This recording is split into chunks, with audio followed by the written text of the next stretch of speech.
Dans cette dernière vidéo sur les interprétations graphiques et les types de points critiques, on va parler de ce qu'on appelle les points anguleux. Alors les points anguleux, plusieurs façons de les représenter, évidemment je ne vais pas faire tous les cas possibles, mais vous pourriez rencontrer des points anguleux qui ressemblent d'une part à ceci. Donc le point anguleux il se trouve bien ici en A, F de A, mais il est possible aussi de trouver des points anguleux qui aient plutôt cette forme-ci. Alors, ça a l'air très très proche d'un point de rebroussement, à la différence près que, en tout cas dans le deuxième cas, si je devais tracer les tangentes à gauche et à droite de A à la courbe, j'aurais des demi-tangentes qui ne sont cette fois-ci pas verticales, elles sont plus ou moins obliques. Bon, au niveau de l'intensité, dans un repère orthonormé, ce serait beaucoup plus facile. Et dans le graphique de gauche, j'ai également des demi-tangentes aux deux morceaux, entre guillemets, de la courbe.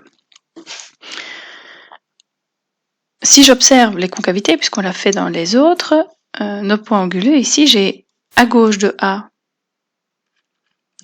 une concavité qui est tournée vers le bas. Si je trace l'une ou l'autre tangente, je constate que le graphique de la courbe à cet endroit est bien situé en dessous de la tangente, alors que à droite, le graphique de la courbe est situé au-dessus de la tangente, donc on a une concavité qui est tournée vers le haut. Sur le graphique de droite, j'ai une concavité tournée vers le bas à gauche, mais j'ai également une concavité tournée vers le bas à droite. Donc pour les points anguleux, ce n'est pas la concavité qui va me permettre de trancher, mais ça va bien être les fameuses limites à gauche et limites à droite autour de A, puisqu'on constate que si on s'approche par la gauche ou par la droite, ici, les pentes ont des tangentes sensiblement différentes, également ici. Donc, si je m'attaque à mes calculs de limite pour le fameux taux d'accroissement, j'ai la limite pour h tendant vers 0, moins de f de a plus h moins f de a sur h, qui est égal à gauche, quelque chose de très fort négatif. Bon, là, je vais mettre quelque chose de l'ordre de moins 9, mais voilà, je ne travaille pas dans un repère orthonormé, donc ceci c'est bien un exemple.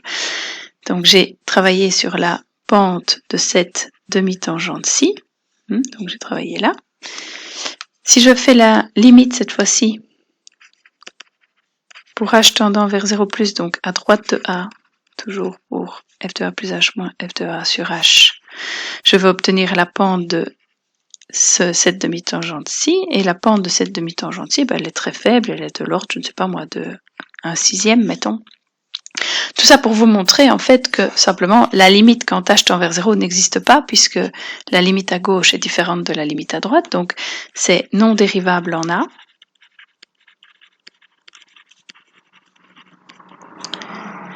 Même chose pour le graphique de droite, où j'ai une limite qui, à gauche,